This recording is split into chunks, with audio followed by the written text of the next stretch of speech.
Okay, so here we are again. For those who've been here before, which is great to see you again. Great to have that Marichi's here from Boston tonight, and my daughter and her boyfriend from Baltimore. So we're spreading our wings a little bit, you know. So just have a bit of fun. So I need to get. I've done international. I've had my sister on from England before for when we've done Mother's Day thing. So we're getting there slowly but surely. So. All right, so I'm hoping that everybody, I've got pictures here of you as well, so I can see you all on my other screen here as well. So I hope everybody got to marinate their meats. I've got mine in a Ziploc bag here. You don't have to do a Ziploc bag. You can do, a bowl or something, but you obviously just want to make sure. The reason I said it's non-metal is non-corrosive because of the acid in the soy sauce can make the meat taste sort of metally. So that's why you want it in as I say, a non-metal bowl or good old Ziploc bag is always great, particularly in the summertime. If you want to take this to a barbecue or something, it's really easy to take it in a Ziploc bag. I once did a catering job where I did about 10 of these, and they were much easier to transport all in Ziploc bags in my cooler than put them in separate containers. So the good old Ziploc bags really work. But periodically during the evening, just keep turning it backwards and forwards. That'll help to spread the marinade around a little bit. All right. We are going to start with the cheesecake. So you want to preheat your oven to 350. And then we're going to do, we'll just go over the ingredients first.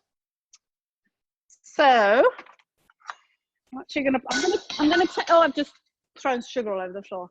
I am just going to take you guys. I'm just going to do this so I can see what you can see of me. Hold on one sec. I'll be right back. Here we go. Spotlight video. There we go. All right. I just threw my sugar bowl all over the floor, but that's okay. Never mind. It caught on here. So we're going to start off with this. So we have, for the crust, we have graham crackers. I mean, you could do this with chocolate graham crackers or anything. Walnuts, and then a quarter cup of sugar, which I'm going to take from here, and then I'll get some more of it later on for the other thing I need it for. And ideally, if you have a food processor, or you can do this in a blender as well, it works just as well. You want to put those three things in there. Worst comes to worst, if you have neither, another Ziploc bag will do. Seal it up and hit it with a rolling pin or a meat pounder or something like that. Anything to break it up into really small pieces. All right. And then you want to process this. I'm going to put it on. It's going to be noisy. While I'm doing that, you want to melt butter as well. All right. So you can do it in the microwave or you can do it in a pot, whatever you like. But I'm going to turn this on. I know it's going to be loud.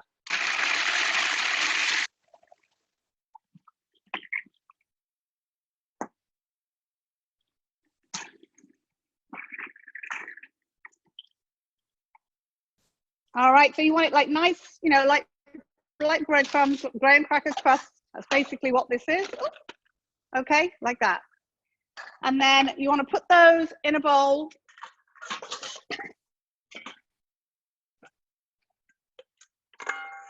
Mind you, don't cut yourself on your blade. I'm going to cut my butter as I haven't melted it yet. I'm dancing in sugar here. I feel like I'm doing a sand dance. It's all over the floor. But never mind. No, it's all right. All right, I'm just going to cut my butter. I had to take my butter out the freezer when I got here tonight, so I was letting it soften a bit before I tried to cut it. So half stick of butter, melt it whatever way suits you. I'm going to pass this over to Dan to melt it for me. Just pop it in the microwave. I think we've got someone else joining us. I think we should have. Yes.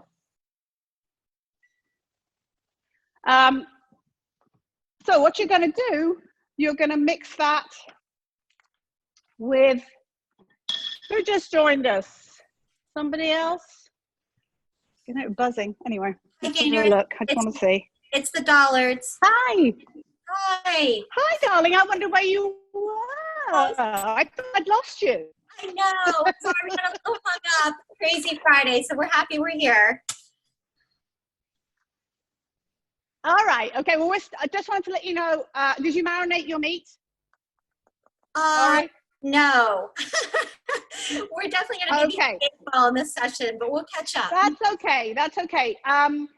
What we're doing right now, we're making the graham cracker crust. You want to put your graham crackers, your sugar, and your nuts in your food processor and make breadcrumbs out of it like that, and melt your half a stick of butter. When you get round to it, there's no rush to do the marinade because you can cook your flank steak whenever you like. But basically, you want to put your meat in either a glass or metal bowl. Not metal bowl, glass or ceramic bowl, and then add all the marinade ingredients to it. You can do it in a Ziploc bag as well. So you can do that as and when, you know, you just want to try and let it sit for about at least an hour and a half to 2 hours, okay? Okay, got it. Thank you. All right, so melted butter, breadcrumbs. Throw that all in. Give it a stir up. I've got a little bit of lumpy of butter in the bottom. That's because I did it in the microwave.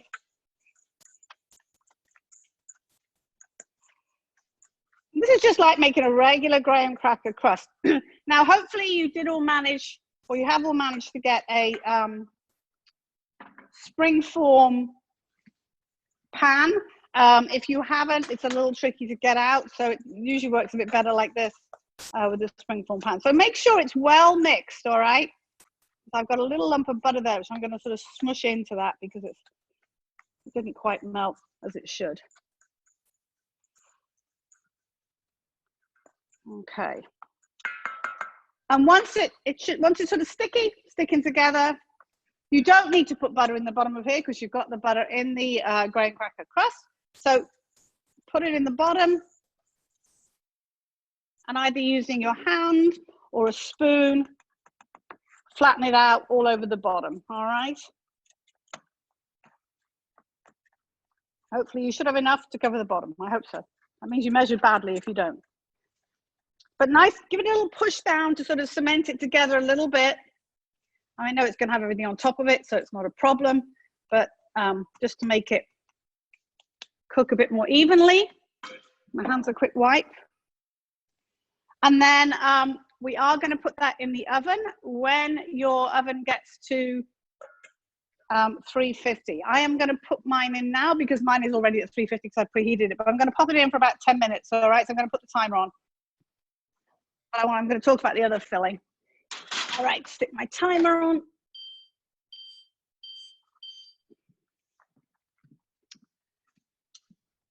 So no rush with that. I just wanted to make this first because hopefully I can at least get mine fully set up so you can see what it's going to look like in the finished product. You may want to leave yours in the fridge a bit longer, set up at the end. It just depends on what stage we get to with that, okay? So has everyone at least got their crust in the bottom of the pan? Where am I? Yes, good. I haven't got the what's name view. Yes. Good, good. That's great. Good job. Oh, there we go. Now I've got everybody. All right, great. So as soon as your pinger goes off, and you can put it in the oven. So for the filling, not just strawberries, all right, those are going to be for a bit later. But the other ingredients, we have a pound of goat cheese. And I do apologize, this is an 8 or 9 inch one. I was going to cut it down, and I'm thinking, well, no one's got a 4 or 5 inch. And trying to cut it down to 6 or 7 inch or 7 or 8 inch, I'm like, this is too confusing. You'll just have to eat it all weekend, that's all. All right. So we have a pound of goat cheese, 4 ounces of cream cheese, 3/4 cup of sugar, 1/2 cup of sour cream, 3 eggs at room temperature, 2 tablespoons of cream, and vanilla. All right. I just got to grab my vanilla because I didn't get it just now. There we go. So we are going to mix this in an electric mixer. Can be a stand mixer. If you've only got a hand mixer, that works fine, electric one. If you've got to do it completely by hand, you're going to have to flex your muscles a bit. But you want to have the whisk attachment on, all right? We'll just blend it together a little better. So we are going to start off, we will reduce the temperature when that comes out, but we're going to start off by putting both the cheeses in here. I am going to cut this goat cheese. I hadn't opened it earlier. I didn't want it to dry out. I don't like these packages they put goat cheese in. They're hard to open, and they're also very messy to work with, I think, because you end up lucky to get the whole thing out in one piece. I just think it's quite tricky. Woo! Come on. Sometimes brute force and ignorance doesn't work. So there's one. There we go. So drop your cheese in.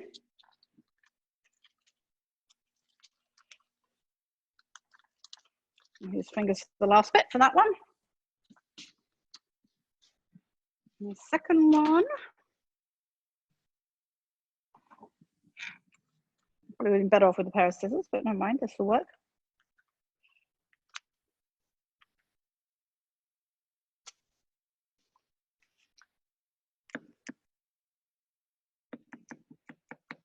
Ugh. Yeah, there's got to be an easier way to to package this stuff, I think. I don't know what, but I'm sure there is. So second one in, and get the damn thing out of here. There we go. There we go. No way of doing this that isn't messy, I don't think. Ah, last bit in. There we go. Got more on my fingers. And then your cream cheese. All right. That's both the cheeses in there, and then the sugar and the sour cream. So I have a 1/4 cup measure here, so I'm putting 3/4 of a cup of sugar in. 1, 2,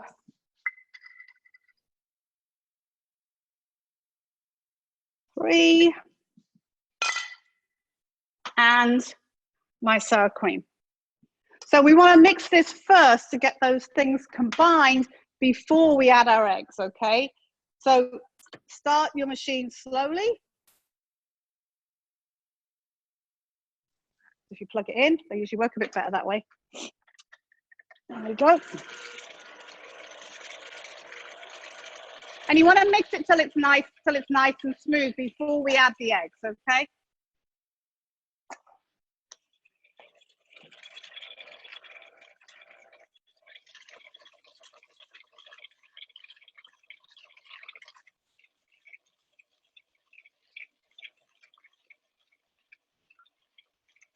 Yeah, we're going to be eating cheesecake all weekend long. Not good for the figure, but there you go. What do you do?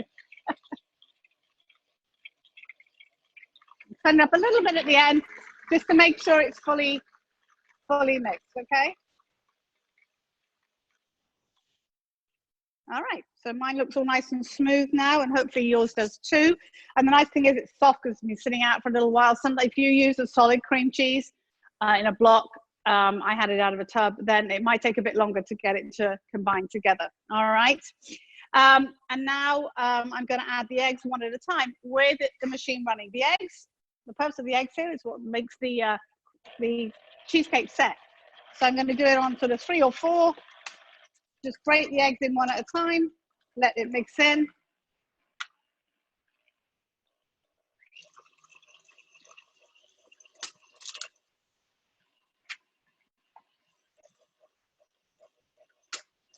Whoop. Here we go.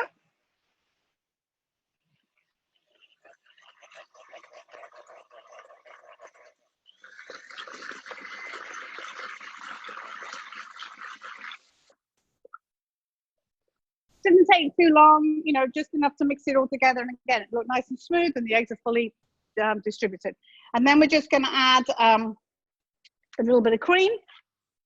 You don't have to put this in, just enriches it a little bit. So that's my 2 tablespoons of cream and 1/2 teaspoon of vanilla. Oop. I've got a full teaspoon now. Try not to spill it. The trouble with these big containers of vanilla, they come out way too quick. But it's a much less expensive way of buying it in those silly little containers. But I get this at the wholesalers. Good old Mexican vanilla. All right, so I'm going to mix this in.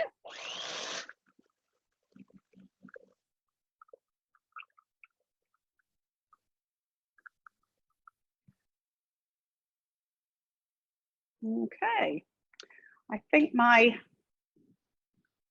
Ah, almost a couple more minutes on that. So I'm going to let that sit for a second. Wait for your the base to come out. Now, what we're going to do, we're going to take that out, and then we're going to reduce the heat of the oven down to 250, and then pour the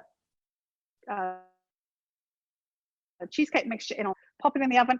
Should take about an hour to an hour and a quarter, ideally. It will not be fully set in the middle when it comes out. That's usually what tends to make it crack. We don't want it to crack. Hopefully it won't. What will allow it to fully set at the end will be refrigerating it, all right, and chilling it. And then what we're going to do a bit later, we're going to slice up the strawberries or quarter up the strawberries, add some sugar to them, and they will go on the top when it's finished. Obviously, once your cheesecake is cooled, you don't want to put them on the top when the cheesecake is still warm. So you may be eating this with a cup of coffee at 10 o'clock tonight. Who knows? But there you go. All right. But they're just going to be mixed with some strawberries, with some sugar, and then go on the top right at the end. Okay. I'm just going to wait a second for mine to finish, just so I can get that in the oven for you. What we are going to do second is going to be the corn and pepper salad, okay, with the problemo, which I hope everyone managed to get a problemo. I could not get a yellow pepper, so I got an orange one. It doesn't make any difference. It could have been a green one and a red one. But I got an orange one today. That was all they had. I don't know why, but it's the way it goes.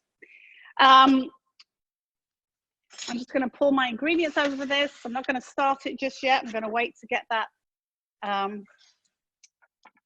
in the oven. Beautiful big tomatoes. They actually even smell like a tomato, which is kind of unusual. I don't have fresh corn. I was being lazy. I do have some fresh corn at home, but I used the frozen because I knew that with the fresh, I was going to have to cook it and scrape it all off and the whole thing. It's probably a better taste, but you know, with everything else on it, it'll probably be all right. So I think I'm down to 30 seconds on my base. So how's everybody else's base coming? Good? Just looking and seeing. Good, good. You probably want to use a rubber spatula for this to get all of this out and get it into your springform pan. All right, grab an oven mitt. Pull it out. I'm going to turn my temperature down while I'm over here.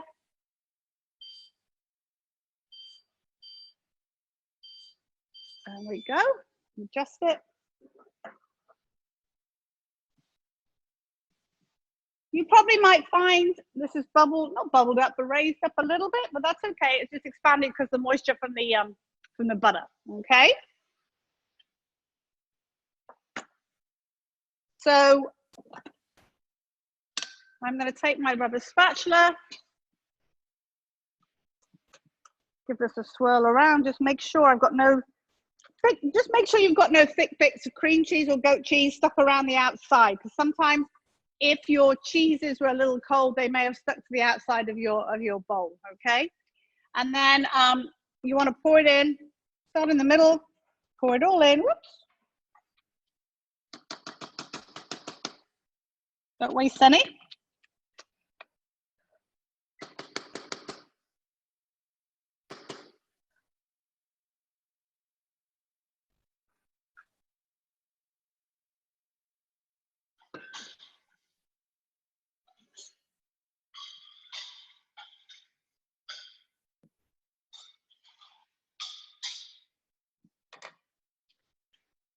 And then just give it a little tap down. It's probably going to be a bit warm. Just go a little bit tap down. I've got a little bit of a lumpy bit there.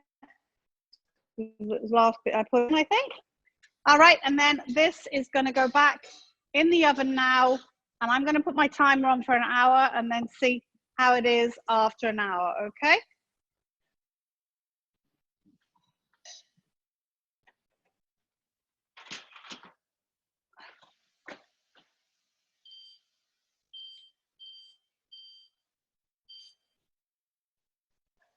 Okay.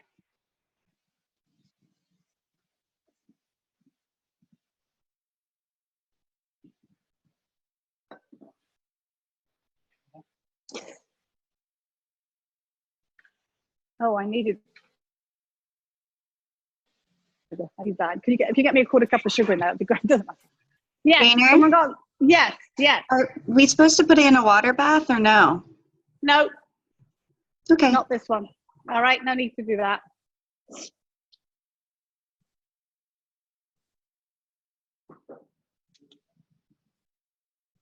Quarter cup of sugar. Yeah. All right. Are we still waiting for crust to come out?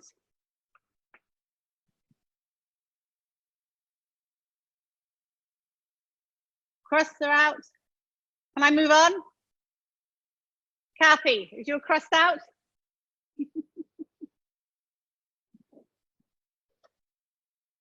I'll give you a couple of minutes, guys.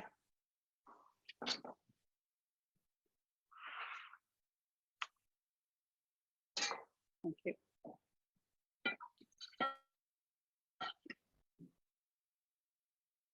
All right, while you're waiting for your crust to come out, one of you can do this. We are going to blacken your your pepper and your poblano. Now, there's a number of ways you can do this. You could do it under the broiler if you want. You can actually do it in the oven. It takes longer. If you were doing this outside, you could do this on your barbecue as well. If you have gas, the fastest way to do it is to do it straight on the gas burner, literally on the burner itself. I'm going to turn the camera around a little bit so you can see where I put mine. I'm just going to turn it so you can see. So right on the burner like that. All right, and I'm going to turn the burner on. And so while you're waiting to finish your dessert, you can do that and turn the burner on, and they're going to brown all over. They want to go black all over, not just brown. All right.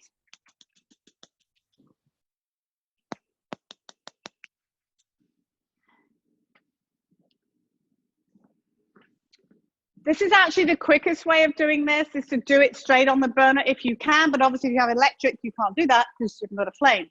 But they will brown all over. I suggest you use a tongs to turn them.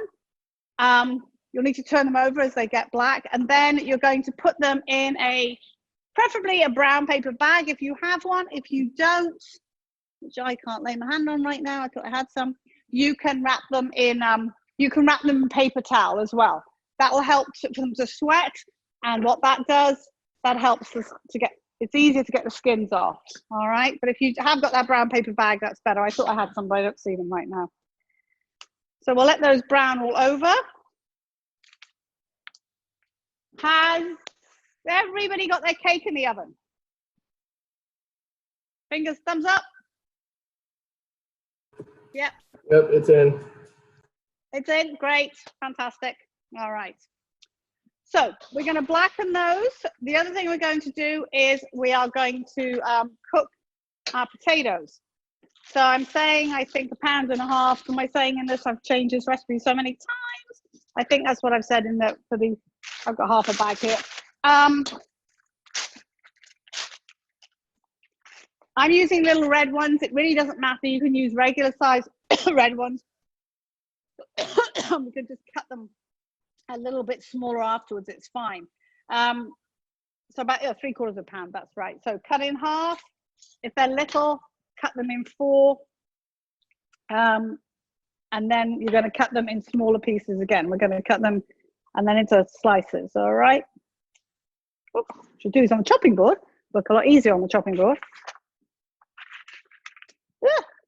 Sorry, getting this all mixed up. There we go. All right.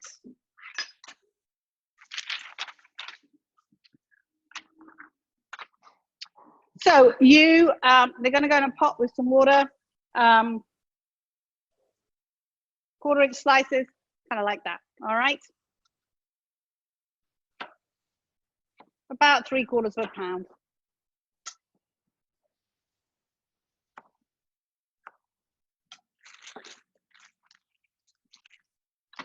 So this is what your peppers want to look like. They want to be going black like that. Can you see?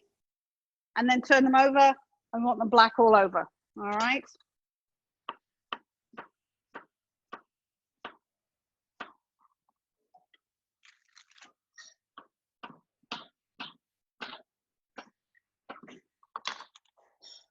Might be able to see a little better with the orange one.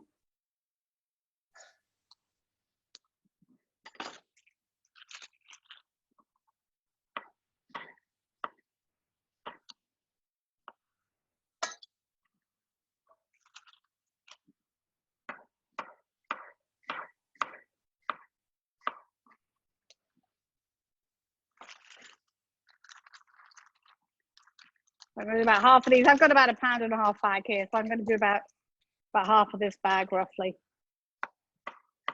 Doesn't have to be exact. And you want to cover it with put enough water in to cover them, and add a heavy teaspoon of salt. All right, and then we will bring them to a boil and cook them till they're just soft. That's my salt going in, sorry, on my pot, and I'm going to put water in.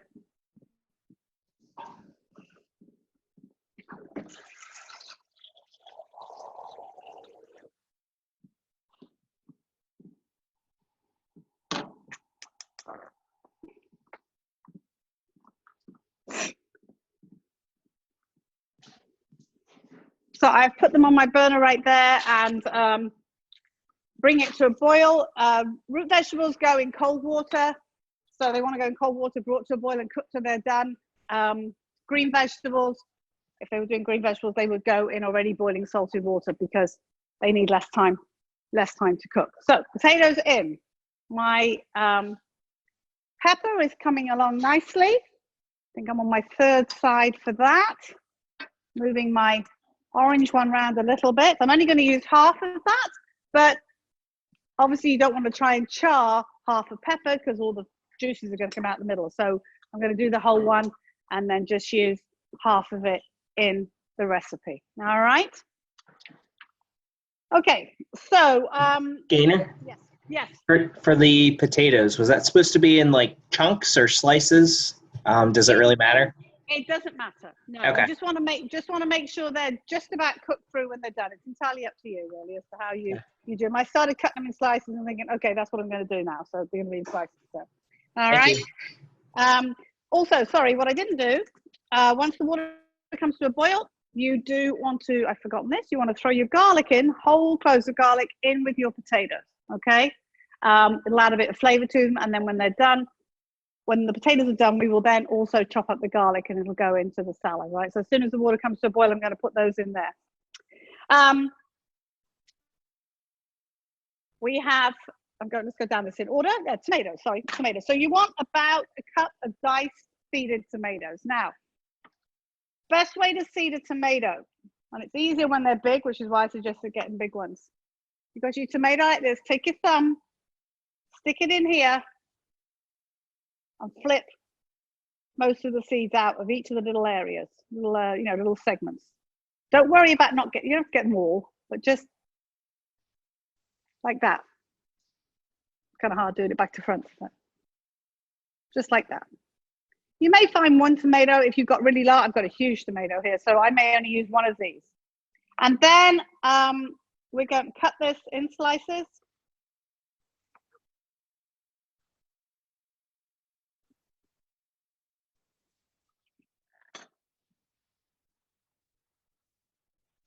All right, my poblano is fully cooked, browned, I should say, charred. So I'm going to put it in here, and then I'm going to cover it over. My orange pepper's not quite done yet, so I'm turning it over again. All right. I really want my sharp knife to cut these. So as I say, I'm going to do probably one tomato is going to be plenty, about a cup proportionately with the other ingredients. All right. Again, doesn't have to be absolutely measured. We're not baking anything with this, so it doesn't matter too much. And sometimes a little squeeze like that will get a little bit more out. Okay. Let me slice this one. Oh, I did wash it with a thing on it. So I'm going to cut this. And then I'm going to turn them over and I'm going to dice them. So I'm going to turn them over, cut each piece in half and try and get sort of fairly even sized diced pieces. Line your pieces up do a few at a time. It makes it a little easier. So cut it into equal pieces like that, then turn it the other way, and do it the other way around. All right, my orange pepper is completely black. I can turn that off now. Okay, so as I say, if you've got a brown paper bag, great. If not, bit of paper towel, just make sure you don't burn yourselves. I've just wrapped this in paper towel like this. I'm gonna stick them right there to let them cool a little bit.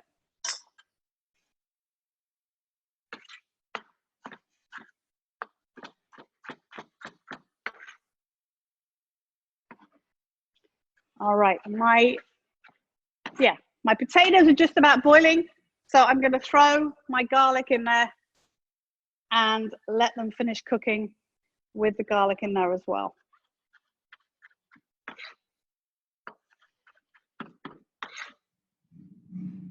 I have plenty of tomato here, I have loads. Don't want that piece that's a bit soft. I'll get rid of my core piece from the middle. I don't need that either. Are we supposed to cube? Well, how are we supposed to cut the tomatoes? In cubes. I'll show you now, like this. Small cubes. All right. Okay. Okay.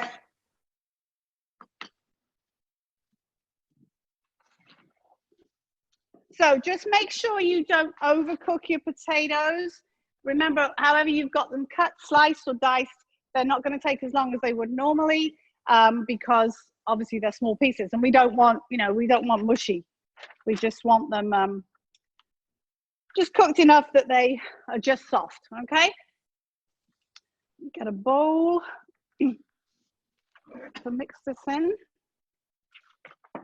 So far then we have our poblano and our pepper charred. We have our tomatoes chopped up. We have our potatoes going, all right? Next, we also need is some thin sliced red onion. Now again, it's up to you how much of this you use. If you really like red onion, you can use a bit more. If you're not so keen on it, then use a bit less, all right? So I'm gonna put my tomatoes in a little bowl for a minute, just so I've got them out the way, and get rid of my seeds.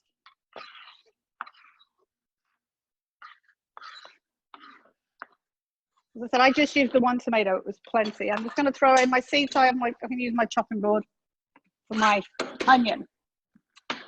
Now, we're gonna dice onion. So I am gonna show you, I know a couple of people have done this with me before and know how to do this, but I'm gonna show you the right way to dice an onion, all right? So, take your onion, cut through it from the root to the stem to the root, straight down. So you've got two halves like this. One half, we're only gonna use one half. Peel off the dry stuff, the outside.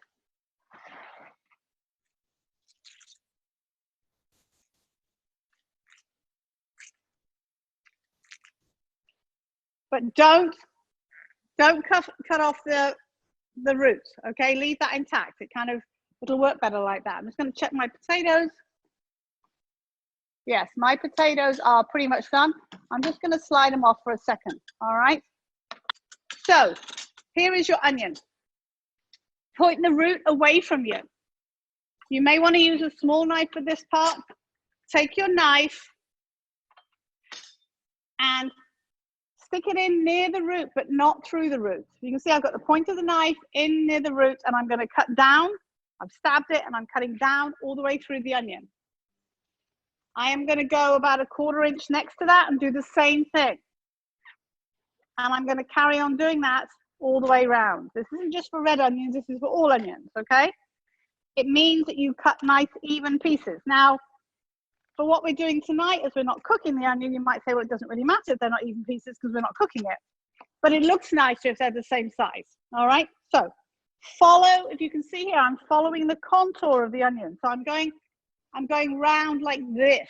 I'm not cutting all like this, all right? I'm following the shape of the onion and cutting down through to the chopping board. And I'm gonna do the same on the other side.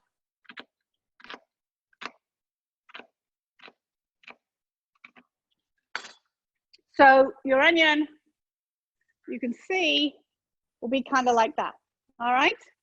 Then what you're going to do, big or small knife, it really doesn't matter. Put the point of your knife on the chopping board, and we're going to cut little thin, like 1/4 inch slices. And lo and behold, we have beautiful diced red onion. Now, we don't want to do all of this because we don't need all of this. I'm going to do one more slice. Do about 1/4, 1/3 of a cup. All right. So that's our onion done. Potatoes. Now my potatoes are done. I'm going to actually ask Dan to drain those for me. Don't throw the garlic away. And then they, as I say, they're better to be slightly underdone with the potatoes than over. Okay. So I have my onions done. I'm going to put those in a little bowl too, just so we do everything in the right order. All right, so I can get rid of this. So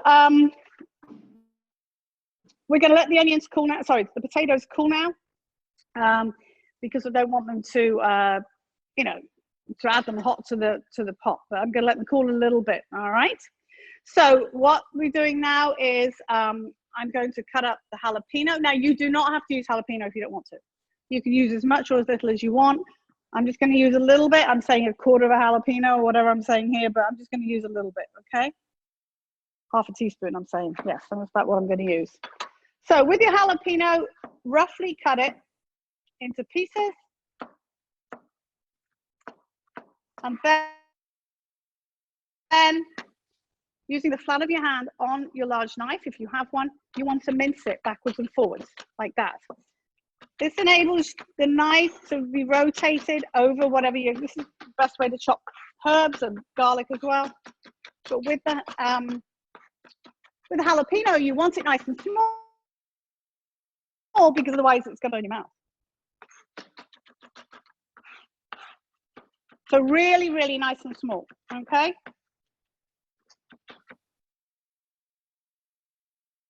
Okay, so nice and little, hopefully you guys can see that. Nice and tiny, okay? And then we also want to do exactly the same with your cilantro. So I did wash this ahead of time. If you haven't washed it, you should wash it and then dry it with paper towel before you try and chop it up. But the technique for chopping this is exactly the same. Take your front of your knife, flat of your hand on there, and rotate the top backwards and forwards like that. Till it's nice and small, until you can't see any leaves, all right? Oh, it smells wonderful. Hopefully everyone likes cilantro. If you don't, you can just use parsley. As I said before, some people think it smells like, it tastes like soap. I don't, I think it tastes lovely, but a lot of people do think it tastes like soap. Well, it's not very nice, not very nice. All right, so we need lime juice, which I have right here. Have my corn, all right? So with the corn, I am gonna put that, my other pot. I'm gonna put a little bit of water in here, bring that to a boil. I'm gonna have Dan do it for me. Just about a cup or so. And I'm just gonna cook the corn to soften up. Obviously, if you were using fresh corn, you need to cook it a little bit longer, all right? We're just gonna turn that on and bring that to a boil and put a little bit of salt in with the water. There we go. So we should have everything now, I hope. So I have my onions, tomatoes, my corn, which I'm going to cook, my jalapeno. We don't have everything yet. All right, and my cilantro. All right, that's okay, no problem. I'm a way off anyway. Yeah, I haven't finished. So we just got that. I've got that far. So when you get to that point, that's great. I'm going to leave you. I'm going to let you catch up for a couple of minutes. Okay. So what are we supposed to do to the She's doing it now. The peppers. yeah. Yes, we are going. I'm going to show you what you're going to do with these now. All right. You're going to take the problemo and with a piece of paper towel, brush off. Can you see what I'm doing here? Brush off the charred outside. Pull it off with your fingers too. All right. makes it taste really good. What I usually do is do this, and then I take a piece of wet paper towel afterwards and make sure I've got all the black off. But try and get as much off as you can with just a piece of dry paper towel. It's a bit messy, but it gives it a lovely, let me move these out of the way. Gives it a lovely, lovely, lovely taste. Okay. I'll grab a bit more paper towel. Whoop. When you've done the one side, you've got most of it off. This has all come off beautifully. That's why you let it sit in a bag or in towel, because it sweats and then it's easier to take it off. So I'm going to turn this guy over on a fresh piece of paper towel. Get rid of that one. And just, I'm going to rub this side or pick the stuff off this side. Some of it will just come off with my fingers. Woo, there we go. And if you find you're having real trouble getting it off, you can take it and run it under the faucet, which is fine. It just takes some of the nice smoky taste out of it. So sometimes having a few charred bits in there is not such a bad thing. Or you can cut the piece off where you can't get the charred bits off.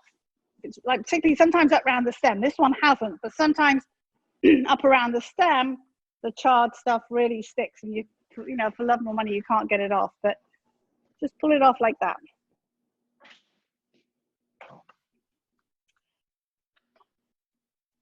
I think I've got most of it off. Looks like it. Yeah. And I'm gonna just pop that on my chopping board. There's a piece there. And I'm going to do the same with the pepper. All right, I'm going to say, now we're only going to use, I'm going to use about half of the pepper here. You can use as much as you like, but you know, proportionately, half is probably enough. You'll probably find with the pepper, it doesn't collapse as much. It's usually a little easier because it tends to maintain its shape a little bit to scrape the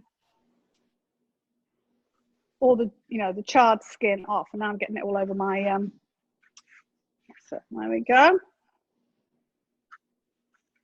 I'm gonna grab and get another chopping board in a minute. Would you grab me another chopping board? Do you mind? Thank you.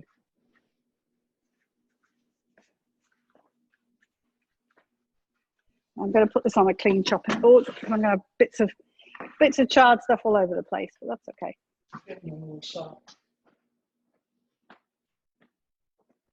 Okay, so can you see that? All cleared off, all right? And it's a funny color underneath. That's fine, it's meant to be. So what happens to it? But it's all cleaned off. All right, so I'm going to move to my clean chopping board. So what I want to do, I'm going to use, let's say, half of the pepper. So I'm just going to cut this into strips and then into small cubes. So just cut it down the middle. Take out, be careful because it's probably still a little hot. Take out the seeds. And then slice it in about quarter to half inch slices. That's a very big one. And then into cubes. Let me move this one the other way so you guys can see a bit better. There we go. So I'm going to turn it this way, cut it into cubes.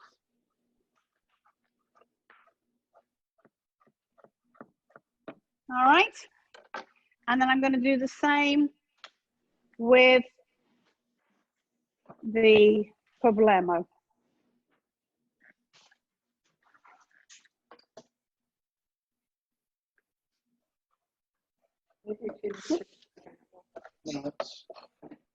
Steam is starting to come on. Okay.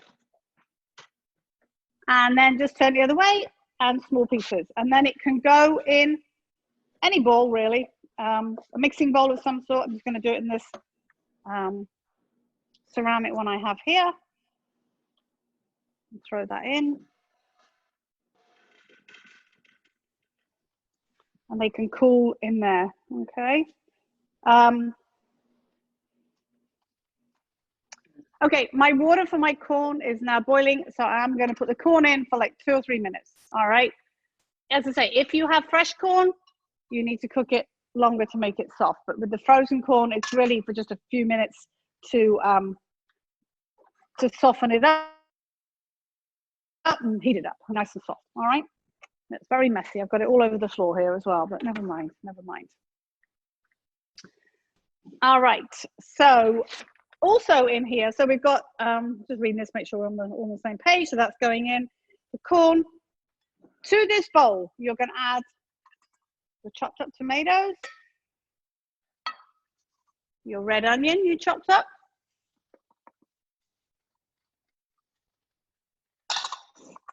make sure I don't miss anything, your cilantro and your jalapeno.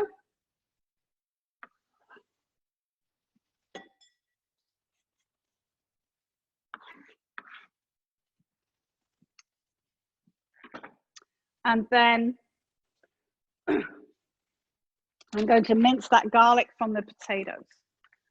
So hopefully you still have your potato when they're cooked. Just pull out the garlic and find them. There it is.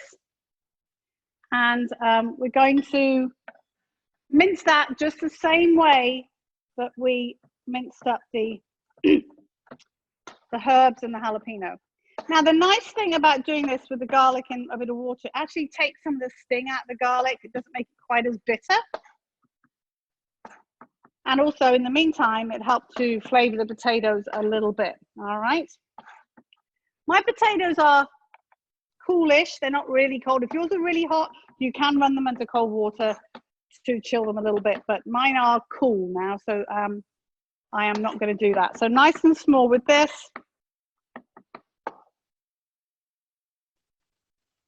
And they are all going to go in here too. And then I'm going to drain my corn because it's cooked enough. I can just pop it over here. And I am going to run some cold water on this because it is very hot.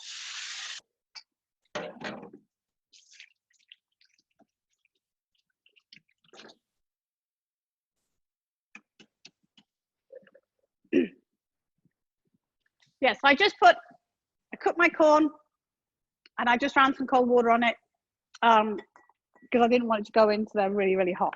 My garlic is all minced up. I'm going to put that in.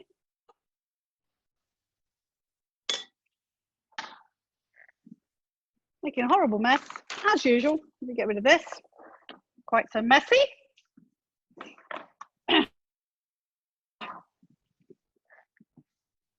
All right, so is everybody with me?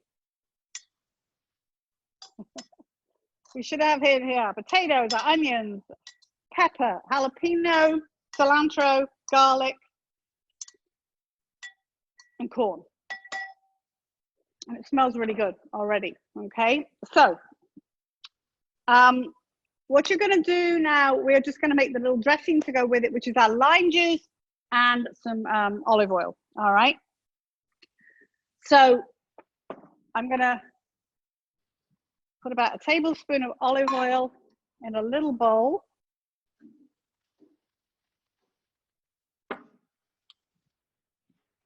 So I have a tablespoon of olive oil in here, and then I'm going to add some lime juice to that. Let's get rid of this stuff up here.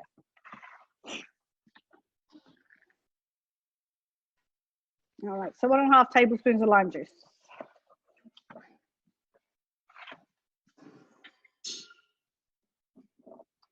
I'm going to squeeze my lime. I usually do it with a lime, with a juicer, but I'm just going to take the end of a wooden spoon and get my lime juice out with that. A spoon or a fork or something works.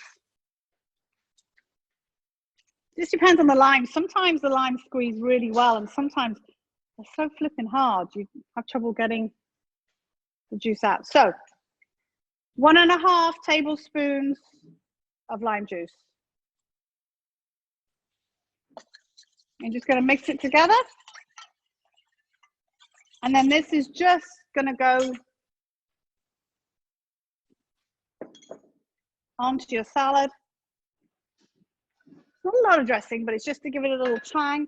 And then just mix it together. Now, we're going to put this in the fridge because, as you can see in the recipe, I'm suggesting that you serve this on a bed of lettuce, salad greens, watercress, whatever you fancy. You don't have to, you can serve it right like this. But it kind of looks nice. It brings out the color if you do it in a little, you know, on some greens of some sort. Even parsley is great. All right. So, all right, hopefully everybody's with me. Everyone's got all their stuff together, and I'm going to pop this one in the fridge and then give you guys a couple of minutes to get yourselves together. And I'm going to clean up my horrible mess here. So a bit of extra lime juice there. Put this lot over here, so I don't need it. And turn that burner. Could you turn that burner off for me? Do you mind? All right.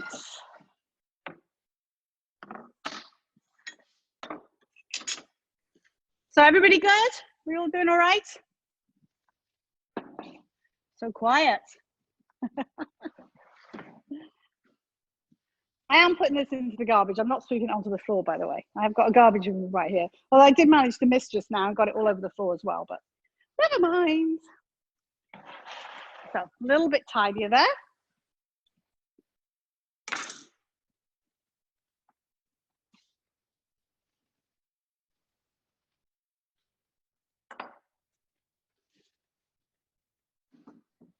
All right, how's everyone doing? Thumbs up, everybody? Everyone's busy. Good. Okay, so the next thing we're going to move on to is we're going to make the Vietnamese rolls. All right, I'm going to move this over a tiny bit. There we go. We're going to make the Vietnamese spring rolls. I don't know whether any of you have worked with these rice wrappers before. They're kind of interesting. When you soak them in water, they go completely clear like a piece of plastic. This is what they look like, and hopefully this is what you manage to get. All right. Now, to enable those to be soft, we will get a bowl of warm, just tap warm water, and that's what we soak them in. But before we get to that point, we want to prepare all our vegetables that are going to go in the middle, and shrimp if you're going to use them. You can use tofu, you could use nothing. It's entirely up to you. I'm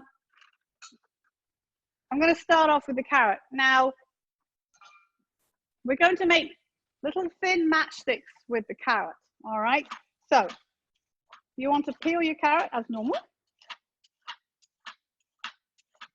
And you're probably only going to need about half of this carrot, depending on how big your carrot is. Okay.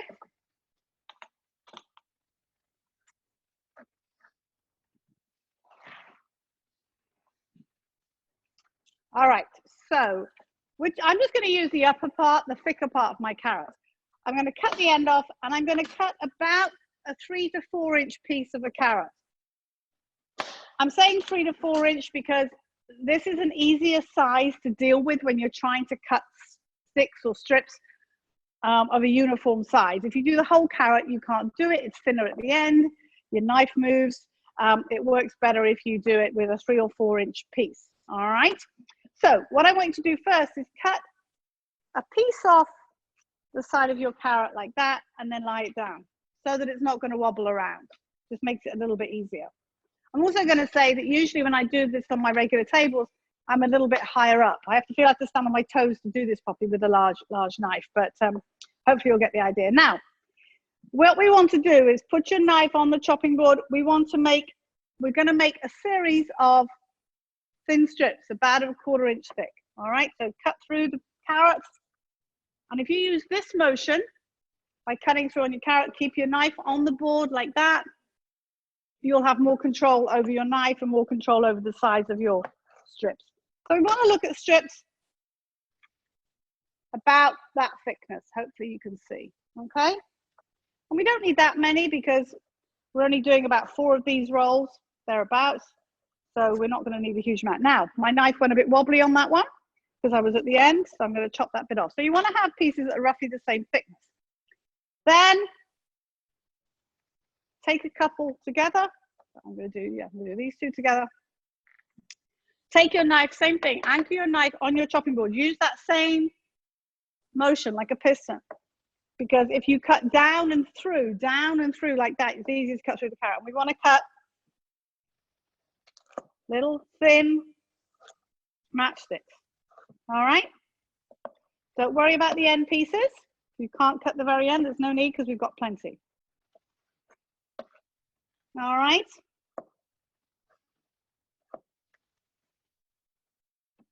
Kind of like that.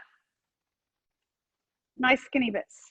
I'm going to do this piece as well. We've got another piece here. And you'll see why this is kind of important when we come to, we're not going to cook these, so we don't want big chunky pieces of carrot in there, okay? Now, with your cucumber, I'm going to grab one other thing I want to show you. Do that.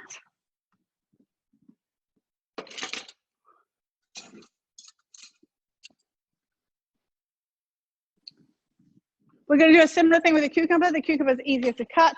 So peel your cucumber, cut about a 3 or 4 inch long piece. Peel it off.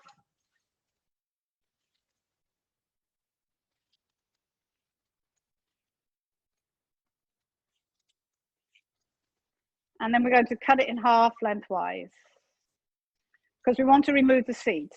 Okay, so I've got half a cucumber. I'm cutting it this way.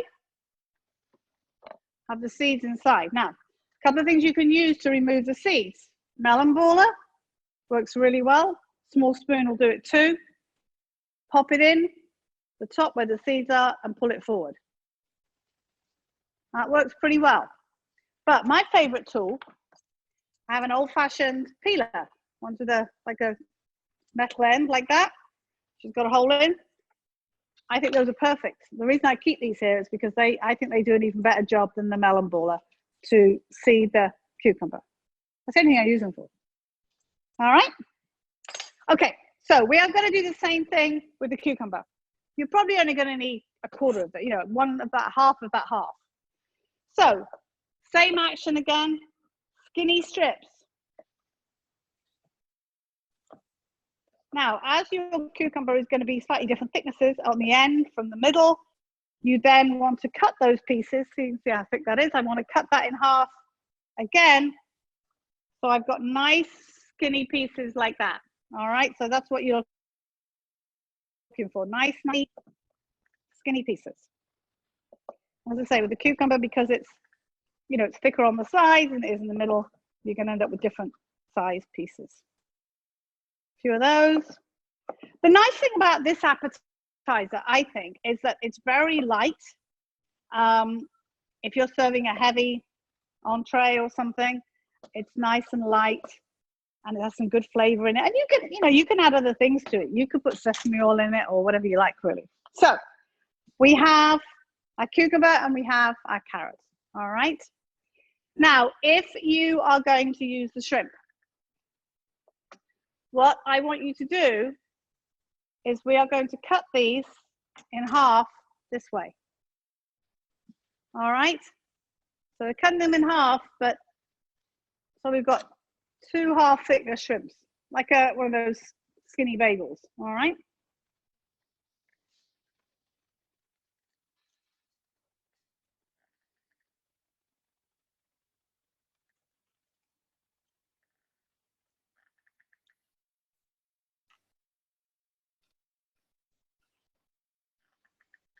So cut them all in half like that, and they don't go to absolutely, again, it doesn't matter if they're not completely uniform in size, because we're not cooking them or anything, so we are cooking them actually. I'm going to cook these, but you know what I mean. They're not going to be cooked for a long time. All right.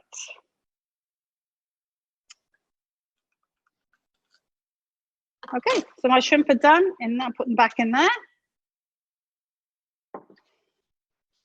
What else do we have to do? Get the right copy of the recipe so I know we're all on the same page. There it is. All right, so cucumber done. Now, lettuce leaves, if I did manage to get hold of a Boston lettuce. If you didn't, don't worry about it. You can use spring greens. If you have got these, it's this way. I'm going to cut it this way. So I have rather uneven 2 halves, but that's okay.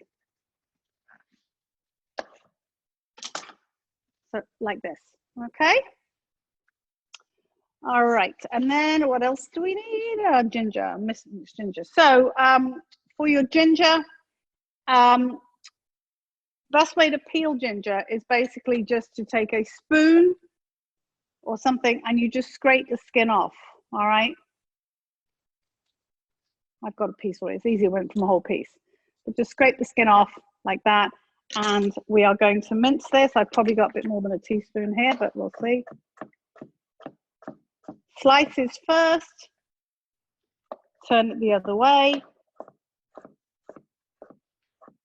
And then mince again, just like we did before. The button comes down on the shirt. 2 undone. Oh my goodness, I'm half dressed.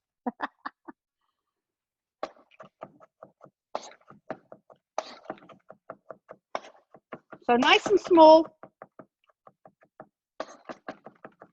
Again, you don't want a big lump of ginger in there. All right. And then scallion. We've got lots of scallions tonight. Don't quite know how that happened, but we do seem to have a lot of scallions and everything. All right, so with our scallion, take your, take the root off, and I usually take off the outside leaf as well. So with this, we want about a tablespoon, so most of a scallion, thin slices, all right?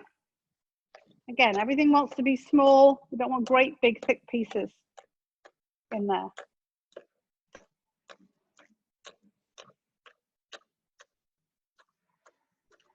You're going to use some of this, so, just, and then push that to one side.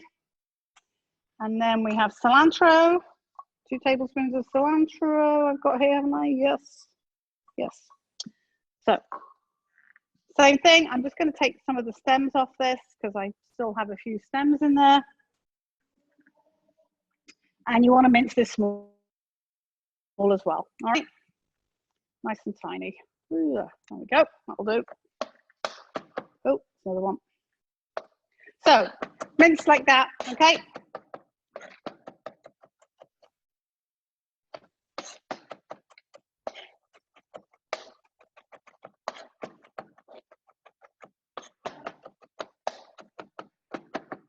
Okay, mince cilantro.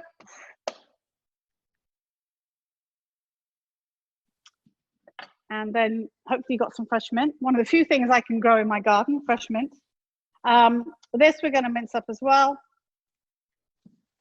I think everyone can grow mint. Must be the case because I can't grow anything. Everything I put in the ground tends to die. So this is minced up as well. Just make sure you know which is which, all right? So nice and small, same thing. I'm actually going to put it back in this little bowl so I keep it separate. And that's it.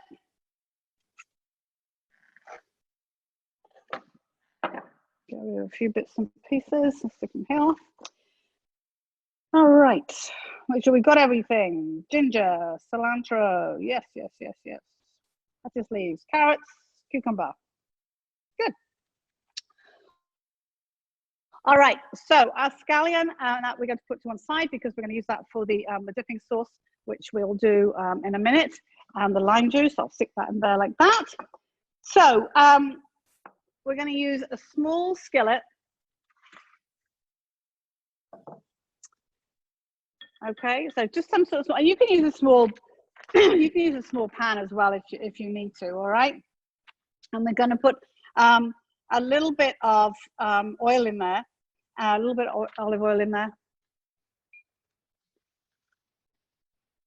Okay, and we're going to heat it up, and we're going to put the ginger in once that gets hot.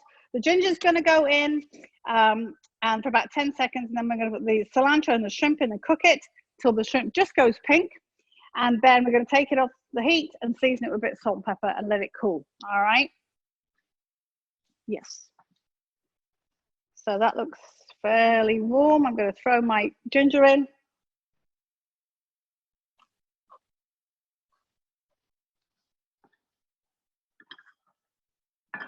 Give it about 10 seconds or so, which will flavor the oil. And then I'm going to put the cilantro and the shrimp in it and just cook it till the shrimp goes pink, and then it's done. We do want to let that cool before we fill them.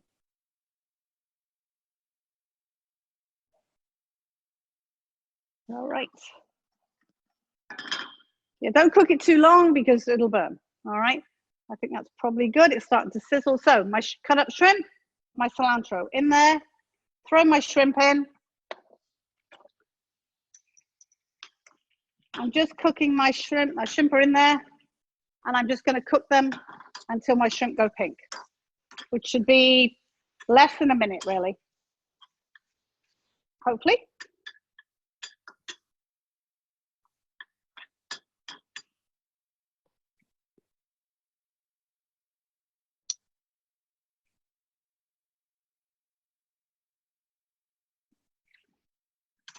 Did you guys manage to get hold of Naan Pla, the fish sauce? Because you can't just use soy if you didn't.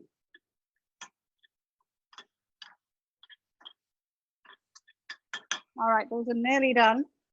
It's very, Naan Pla, the fish sauce, it's got a very strong taste. It's really what's used in Vietnam, kind of not in place of soy sauce, but like soy sauce is used in other countries in that part of the world. And do not overcook these. They want to be just pink, all right? All right, mine look good. It's like pink Pinstons. I'm going to throw them in here, let them cool for a minute. Scrape out the cilantro, which is stuck to the bottom a little bit. There we go. All right, so let those cool. I've got to grab my Naan Pla because I didn't get it out. Here we go. There it is. Right here.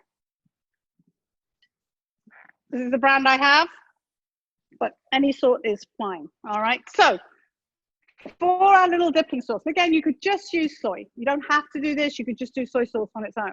So in here is going to go my scallion.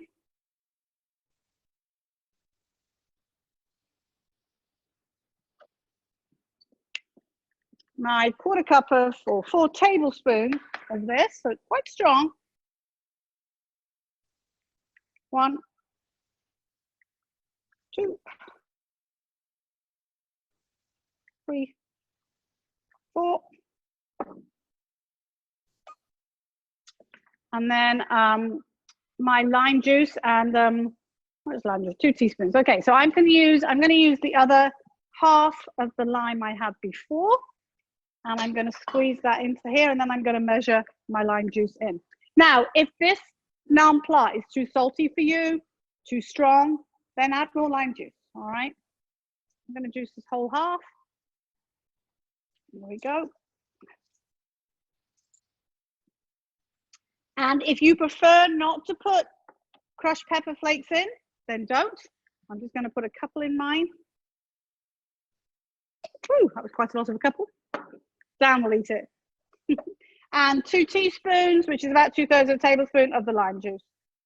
In there, mix it together, give it a little taste. Put a drop more in. I like the lime juice. So that's really just your little dipping sauce.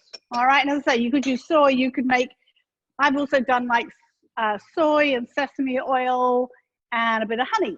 I've done that sometimes. Whatever, you know, whatever you fancy, really. All right. So I'm going to clean up a tiny bit here before we do the actually make the rolls themselves, so that we don't make a huge mess. And I'm going to do them. What am I going to do them on? I'm going to do them flat on here, I think. Let me put these in a little bowl. my carrots and my cucumber in a little bowl like that. I'm going to scrape this off, and so I've got a nice clean chopping board. All right.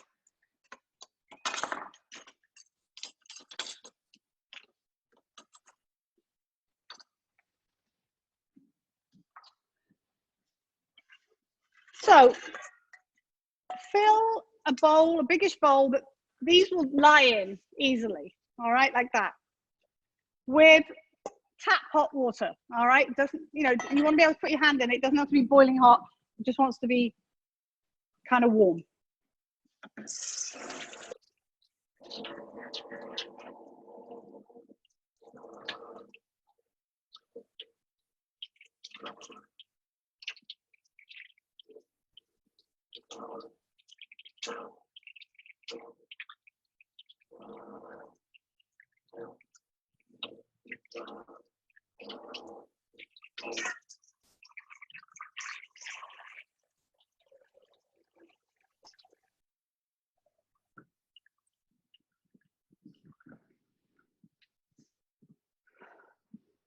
My hot water comes from way down the back, so it takes ages to get warm when I first run it.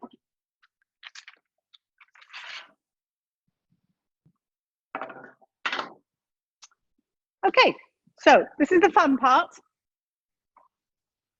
So make sure your chopping board is clean. Now, the order you put these in doesn't really matter, but you're going to take your one sheet of rice paper, put it in your warm water, push it down gently, and you really want to leave it until it softens. In other words, that you feel it no longer feels like it's going to crack when you pick it up. It should go soft, all right? It'll end up like a piece of floppy plastic wrap, really.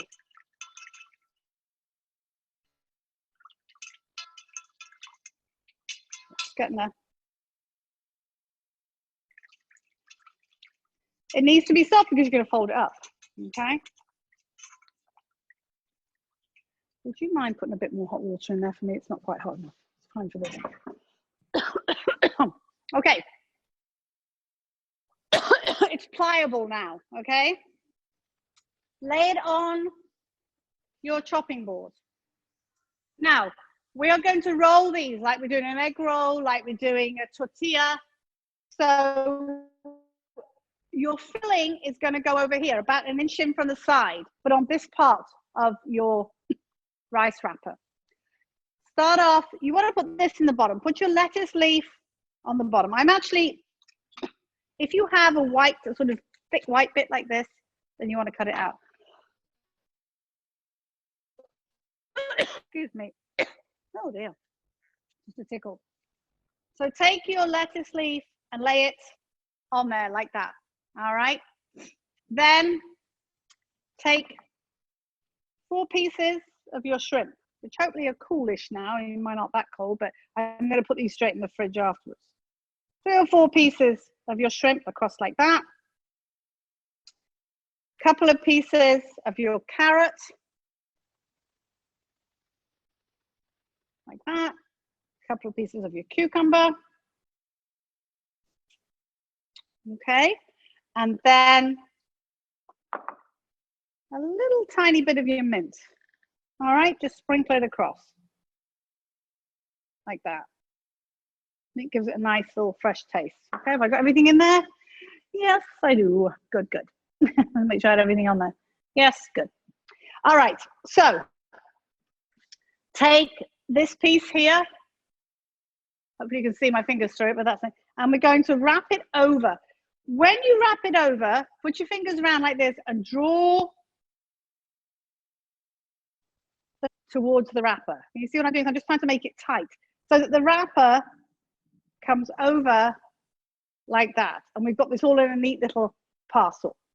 Roll it over slightly so it'll hold together like that. Then take the sides and fold them up. Okay, up and over like that. And then tightly roll it.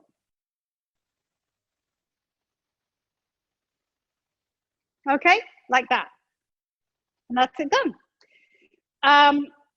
You want to, what I usually do is I refrigerate them, cover with some plastic wrap, and then I like, rather than serving them whole, I'll show you later, I like to cut them on the diagonal in halves and then put them around the dipping sauce as well. So I'll do another one.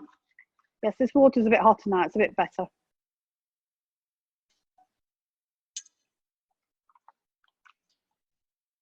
And the nice, these rice papers, I mean, you could buy them now and use them in 3 years. They're dry and nothing happens to them, so they last forever. So if you find you've got a biggish packet of them, you only use a few of them, you can use them in the future and put other things inside them. And you can sometimes you'll have like maybe sliced cooked pork in them or chicken, but it's normally fish or vegetables, all right? Hey, Gaynor, Yes. how do we know when our cheesecake is ready to come out? Well, how long's it been in? Did it go in the same time as mine? Same time as yours, yeah. All right, I'm going to check mine now. Mine's has got 4 minutes to go. No, it's not. It's not done yet. I think it's going to need another 15 minutes. I'm going to. So I wouldn't. It should be. It should look set, but not completely set in the middle. All right. So it's probably not done just yet, I don't think. All right. So I'm laying out my second one. Cutting that piece off my lettuce. Lay it out like that. Take my shrimp, 2 bits stuck together.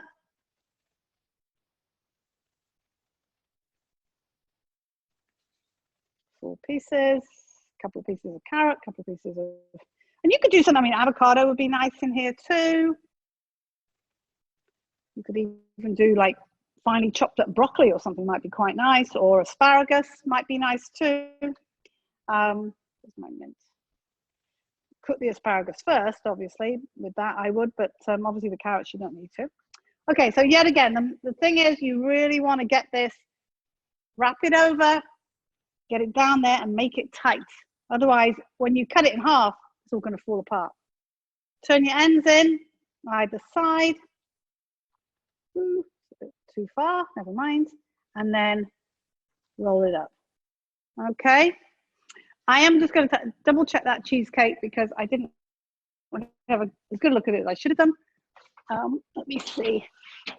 Actually, I stand corrected. All right. I'm actually only going to leave mine.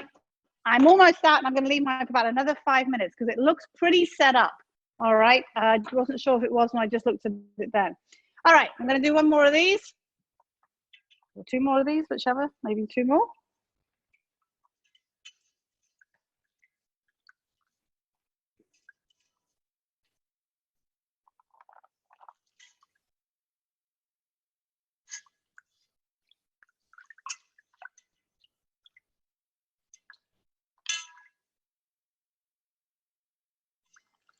Okay.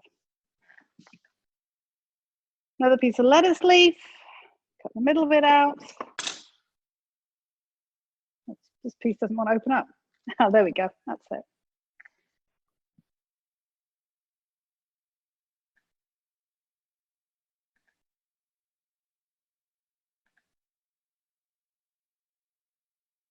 All right. A couple more pieces of cucumber. And a little bit of mint. Over. Nice and tight. Bring my sides in. Oh, I've got an escaped piece of shrimp there. And oops, tightly roll. Oops, not as tight as I should have done the other ones. Yes, now that one, no, it's okay in the end, but it was it was running away with me a little bit. So I'll do one more as I've got some shrimp left. If you guys want to go ahead and eat these right now, feel free, you know, but as I say, I'll show you, let me show you, this is what I normally do. I'll take them and I just think I like to cut them on the diagonal like this. So they look kind of pretty like that to serve, but you don't have to, all right? Can you reset that timer for another 10 minutes? Just press All right, last lettuce leaf.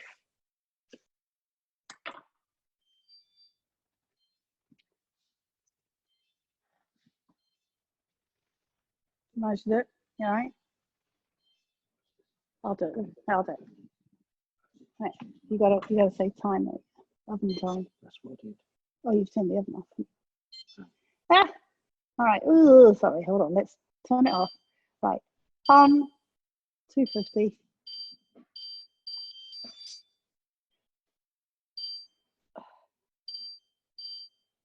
There we go. Bit of technical difficulty there. All right. And one more piece of carrot. A little bit of this. There we go. Whoops. Push those in.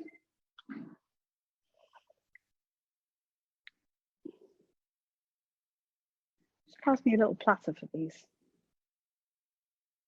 Don't mind. Whoa, there we go. If you do put them in the fridge, if you're going to put the fridge and get cool, then make sure that you do cover them. Otherwise, they're going to they'll dry out. Okay. That way, I think there's a wild piece of lettuce there.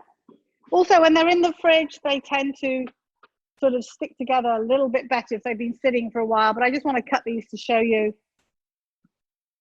what they'll look like. They kind of gel a bit better if they have sat for a few minutes, but it's okay. There we go. And then pop this dipping sauce in the middle. I'm going to pop these in the fridge so they can cool a bit more.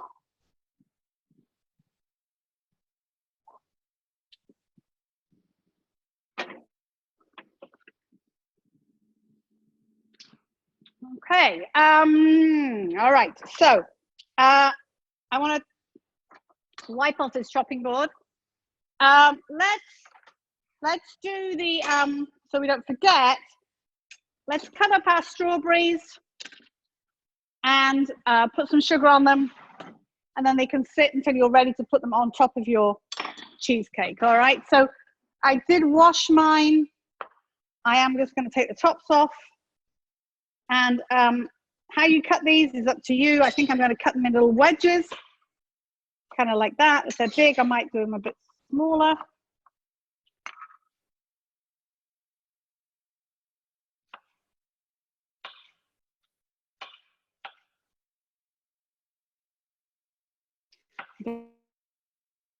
Obviously, you don't have to use any fruit really, or I mean, peaches right now would be really nice as well, and or nectarines. Obviously, raspberries.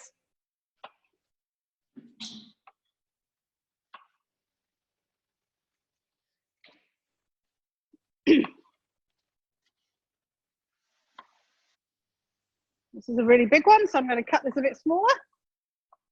You're going to cut the end off like that, I think. Very big.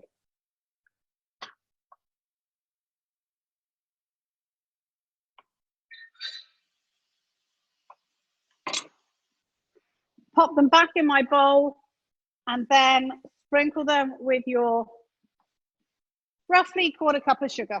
All right. And they can sit out or in the fridge until you're ready to use them. All right. Okay. With our scallions. Now, in a minute, I'm going to move the camera over here because I am going to use a grill pan like this to cook my flank steak on and my scallions, all right? But I can't do it here because I don't have an extractor fan here, and I'll have the fire department here if I do that. This is a ridged grill pan. I love these. They're absolutely wonderful. If you don't have one of these, you can do your onions under your broiler. What I don't want you to do is to do your flank steak under the broiler. If you haven't got a grill pan, if you want to wait and do it outside, when we finish. If you've got a barbecue, that would be great. Failing that, the other thing you can do is to do it in a heavy bottom, preferably iron skillet, all right? Because you want the pan really hot. The problem is if you use a broiler, the broiler heat is on a regular domestic broiler is not hot enough. And you will get gray meat that will be overcooked before it's done enough on the outside. It'll be overcooked on the inside, all right? So I would say, I will definitely say, never cook red meat under the broiler, ever. Because it doesn't, chicken you can do, slower cooking needs longer to cook, but not red meat. Unless you like your red meat like a piece of old shoe leather, which not many people do, all right? So you don't want to do that. So I will do it. So with these, with your scallions that we're going to grill, I actually want to give these a quick rinse. So I thought I washed them, but it doesn't look like I did a very good job.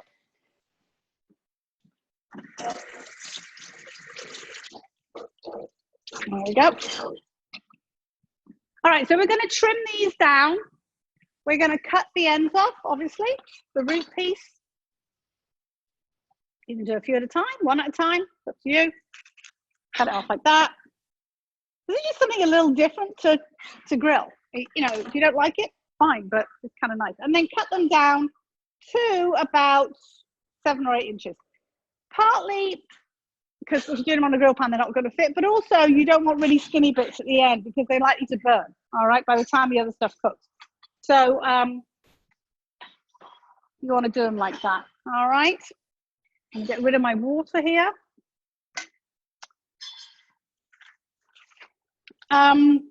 So what we're going to do, I am going to put these, actually for ease sake, I'm actually going to put these, you can do them in a Ziploc bag or you can just do them in a bowl. So I'm going to put them in here. I'm going to drizzle about a tablespoon or more, bit more of oil on them and just kind of massage it into them, all right, like that. Not too difficult, huh? All right. So that's what we're going to do with those, and we're going to grill those. And then we are going to serve them with a little bit of lime juice on them and some lime wedges. You don't have to do that. If you like, if you're going to do these outside, you could cover them with melted butter. I wouldn't suggest if you're doing them inside doing the melted butter because you'll have the fire department at your house as well because it'll make an awful, you know, a lot of smoke. But or you could do a flavored oil. You could do sesame oil with it. You could do a walnut oil. Anything really would work really, would be fine, you know. But they just want to be covered so that they don't stick to your pan or to your barbecue. With like steak,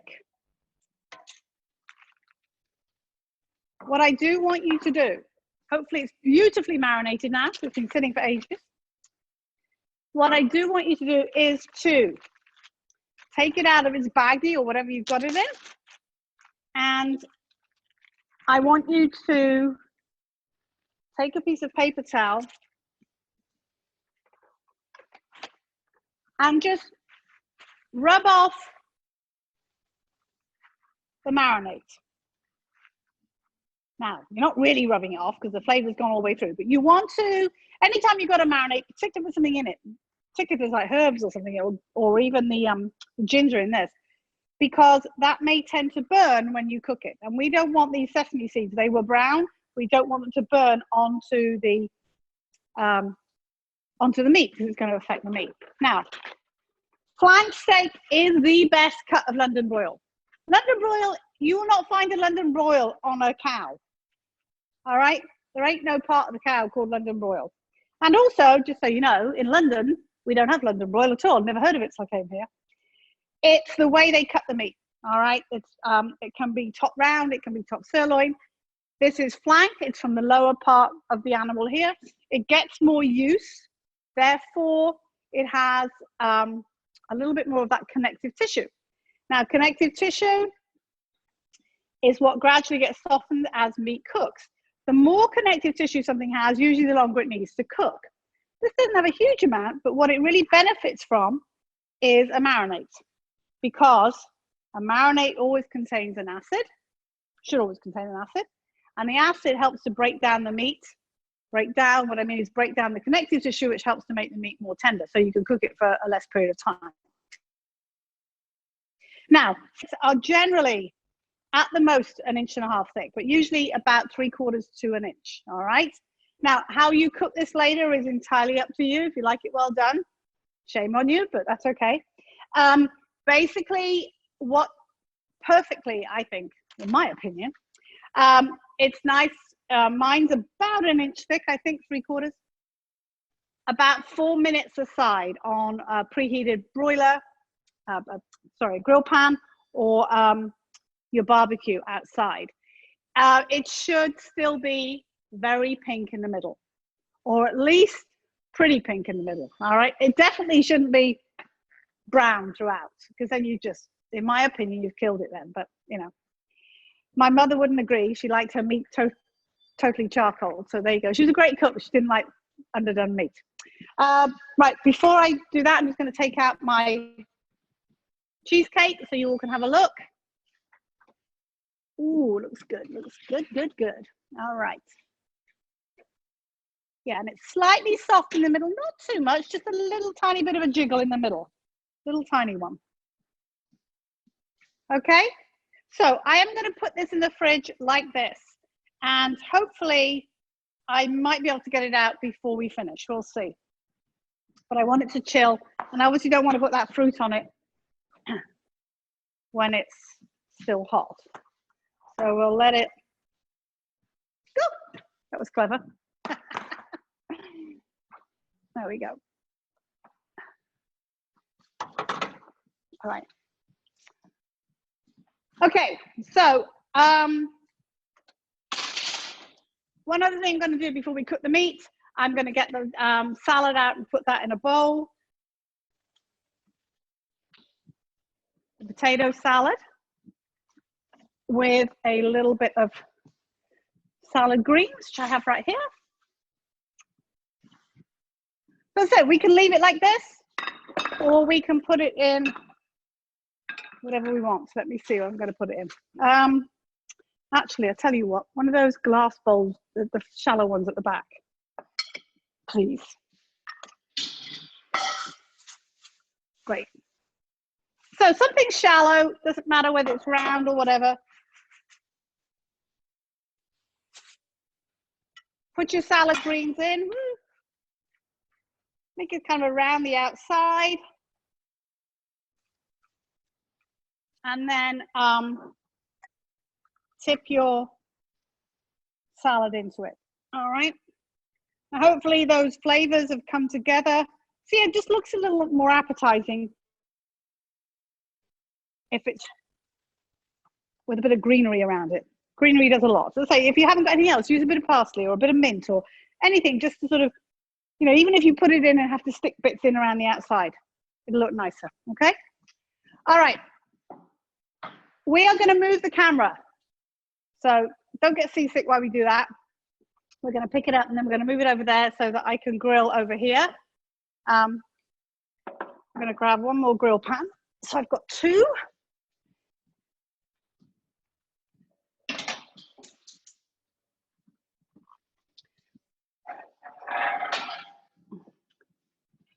My wonderful cameraman here. Oops, wrong one. I'm going to be right here. So if we can, yeah, if you want to just pop it on that table and then, yeah, and then we can just tip it down towards it, right? Great.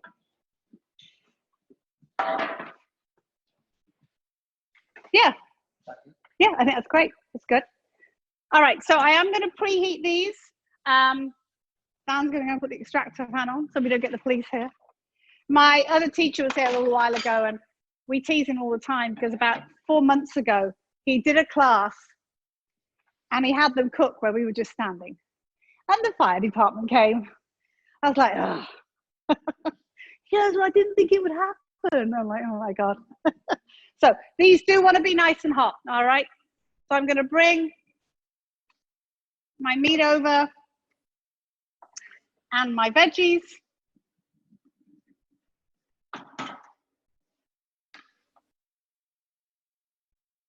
I'll get rid of that thing. There we go. You see better now. Is anyone else's cheesecake out yet? Megan, is yours out? Yes, ours is out. Oh, great. Ours Good. ours is out too. Great, great. You putting it in the fridge? Yep. Or are you going to just let it sit? Okay, great. Cool, cool.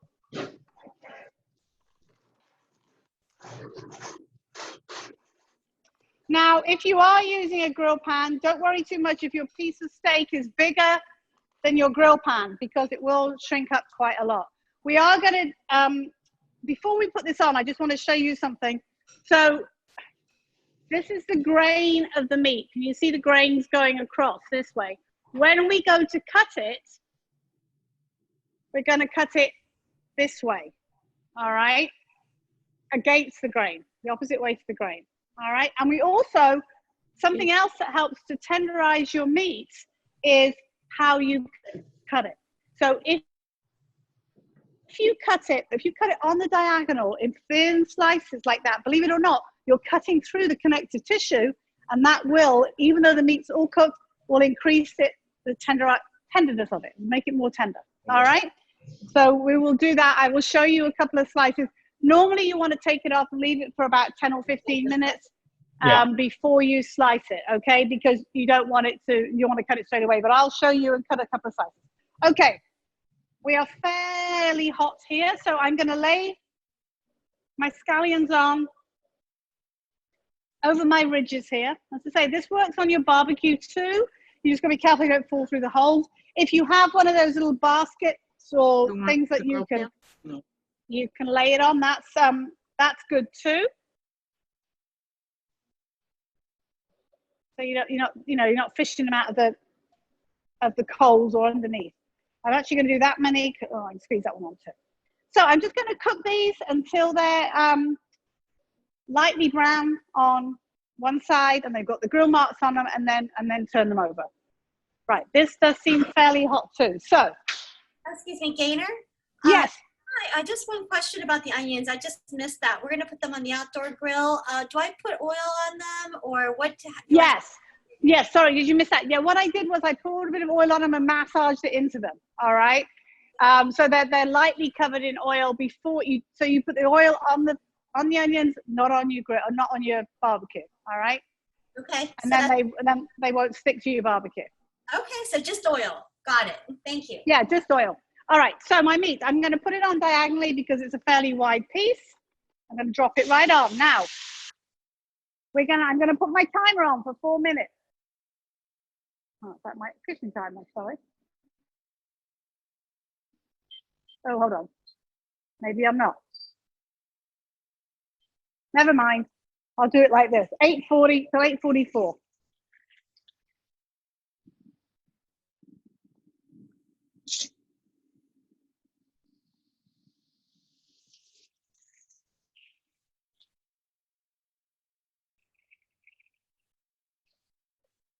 And with your meat, we don't want to keep turning it backwards and forwards, but if you want to get that nice crosshatch effect, about halfway through, we're going to turn it quarter way round, all right? So that we can get the crosshatch effect on the bottom. But you don't have to do that, but it kind of looks nice if you do that, all right?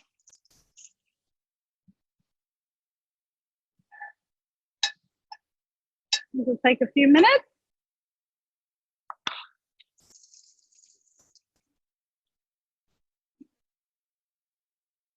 I love flank steak. I like flank steak better than steak.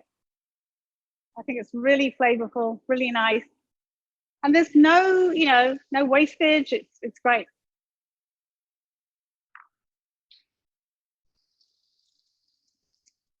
What you'll see when you press your meat, it should still feel pretty sort of flaccid, even when it's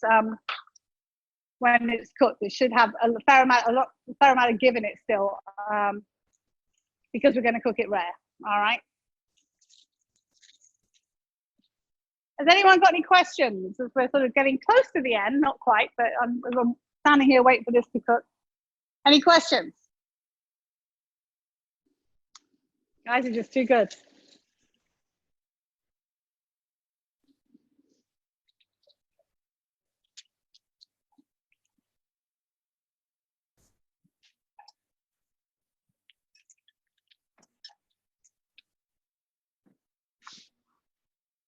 I don't think I would put this in the fridge. All right, so I'm going to turn this halfway. Slit it. Got score marks on it. I'm going to turn it like this to get the crosshatch effect. All right, on the so it looks like, you know, it's like that.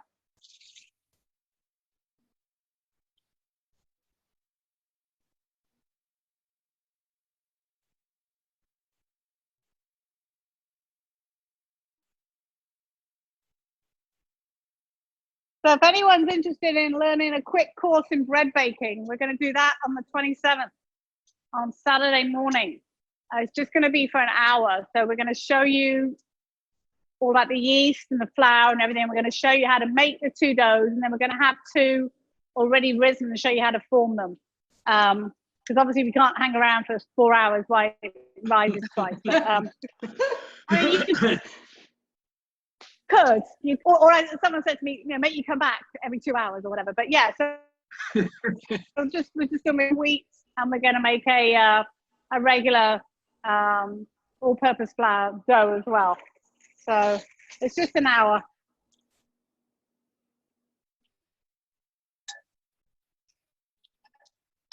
Right, you're starting to So I'm gonna go start. heat up. Okay. You want me to time it? I gotta watch. And as I say, if it is, I was teasing when I said, you know, you don't have to have it rare, but I think it's best like that. But if it turns your stomach, I completely understand if you've got to cook it a little bit more. But please don't do it over medium because, you know.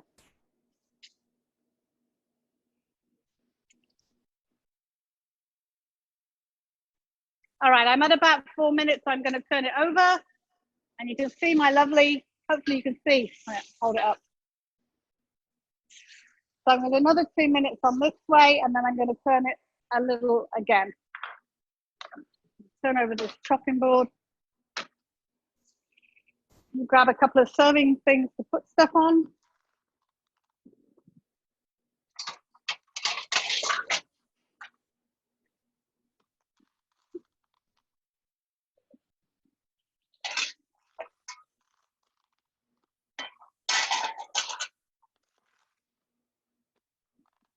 Cut up.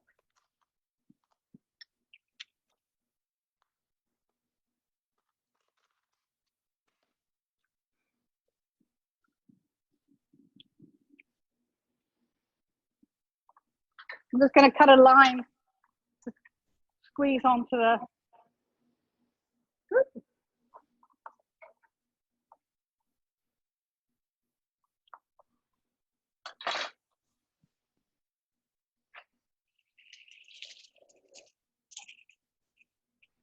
All right, so just slightly browned like that. All right, we don't want to burn them.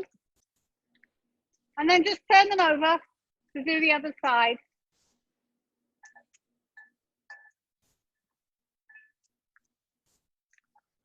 Again, just something different to grill. You know, you get fed up of grilling the same stuff.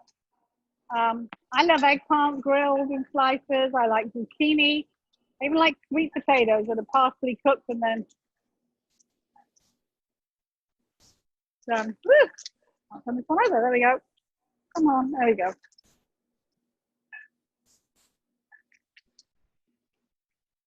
So one doesn't want to turn over. Come on. All right, I'm going to have to turn him the other way. He doesn't want to go that way.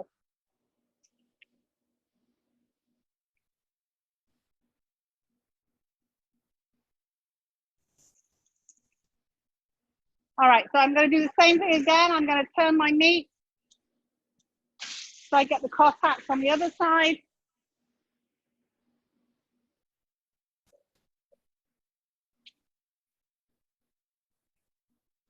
Grab my salt and pepper.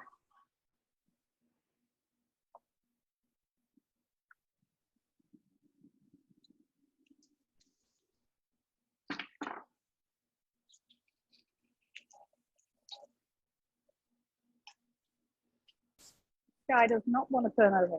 There we go.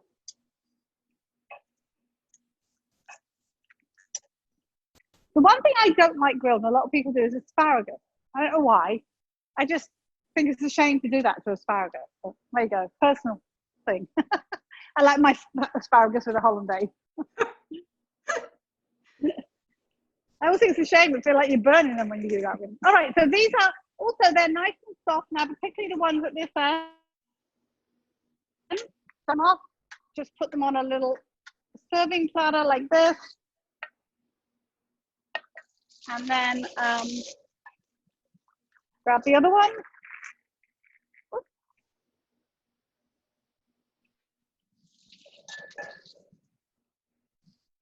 Turn that off.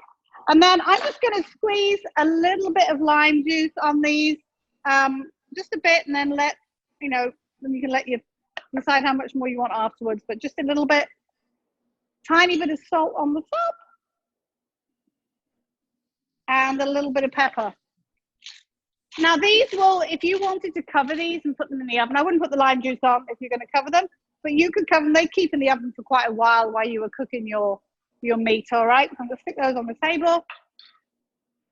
All right, I think my meat should be done, I hope. I'm going to pull it off. Now, I'm going to let it rest for a minute because I'm actually going to go grab the cake at the oven, at the fridge rather, and see if I can, well, I'll see if it's cool enough for me to put the fruit on the top and you can see.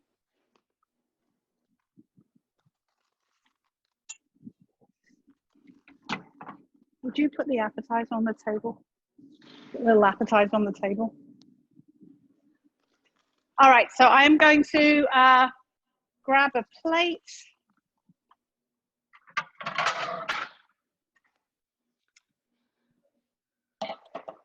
So let me see, hopefully you guys can see this, all right?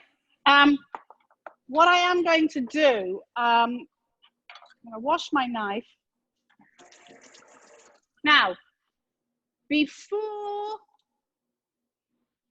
you open up your spring form, take a knife, I'm gonna hold it like this so you can see, and run a knife round the outer edge. All right, a slightly damp knife is what I have. Okay, I'm gonna put it down to finish it because I'm not doing a very good job holding in my arms. Right, round like that. And then gently release your spring form and gently pick it up. Otherwise, you'll take a big chunk out the side of it. Now, I generally, again, mine's still a bit warm, so you could try and take this off your cake bottom. I just stuck my finger in it. Or you can just lift it and put the cake bottom on to your serving plate, which is what I'm going to do. And is my fruit over there? My strawberries over there. And then I'm just going to, hey? Yes, can you? All right, Dan's going to hold the camera. Now, you could just dump them on the top, or you can arrange them around the side like this. Woo. Didn't cut that one very well, did I? It's up to you. Excuse me. They're not perfect size. I'll just, excuse me. Got a tickle. All right. Okay, put it around like this, all around the outside. And as I say, mine is not completely cold, but I can put it back in the fridge. Some odd sized pieces here, but however you want, really. Sorry, I have to grab a glass of water. Sorry. Oh, there we go. I'm not even very elegant about this, means you're a bit better.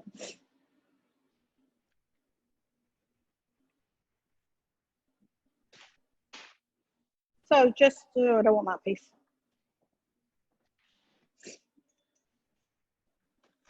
Help if you had all the same size strawberries, but of course you never have all the same size strawberries. So there you go. And then these few, I'm just gonna go like this so I can use them up. I'm just gonna put them in the middle like that. You can dump them all on like that if you'd rather. All right. And that's our cake. All right. I apologize. The decoration is not the most beautiful thing I've ever done, but there you go. Stuff all over my fingers now. Okay. So that is ready. I'm going to pop it on the table. I will chill this some more before we delve into it. Now, with your meat, okay?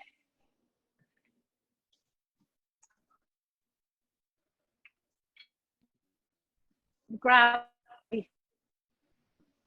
fork somewhere in here. There we go. So remember what I said against the grain. So the grain's going this way, so I'm going to cut it this way. So I'll start with the skinny end. So what I want you to do, use a fork, any fork will do. Hold your knife at about a 45-degree angle. Make your slices like deli meat thin, all right, like that. Again, I like mine like this. If it's a little rare for you and you've done the first slice, throw it back on your grill pan, cook it for a couple more minutes. All right, so just like that. I don't want to cut it all because I really want it to rest a little bit longer, but I'll do a few slices. I say, and believe me, this really does help to make your meat more tender by cutting it like that. Let me do one more. I'm actually good because this is quite wide. I'm going to cut this in half like this. Makes it a little easier to cut because the slices were really big.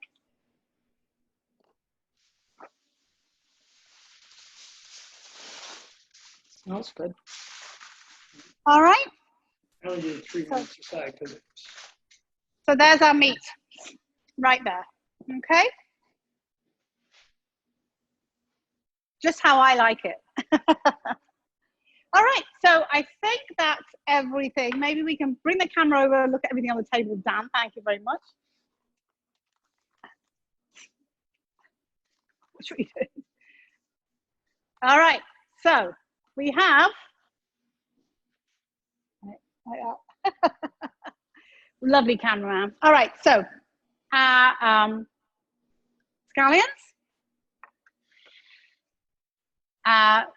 Vietnamese spring rolls, a lovely potato, pepper, corn salad, and meat, and then our dessert. All right. Okay, I think we're done. So, Thank you. Thank you. does anyone have any questions? Got any questions? You sure? No, nobody got any issues with No. anything? Good, good. All right. Well, enjoy. Sorry, go ahead. I just have one question. Did you put lime juice or lemon juice on the onions when they were done? Did you sprinkle lime or lemon juice? Did I see that? Yes, I did sprinkle a little lime juice on. Yeah, and I put some extra limes on pieces on the edge. But yeah, I did. I sprinkled about half a lime on there. Okay. Just for, and salt and pepper as well. A little bit of salt and pepper. Okay. So, I mean, you could sprinkle it with other things too. Also, the other thing, just one other thing I wanted to say, you know what I said about using oil rather than butter? If you do it inside and you want to add a little bit of butter at the end, put a couple of knobs of butter on before you serve it, because that'll make it, you know, extra special. All right. All right, guys. Well, thank you so much for joining us, and I really appreciate it.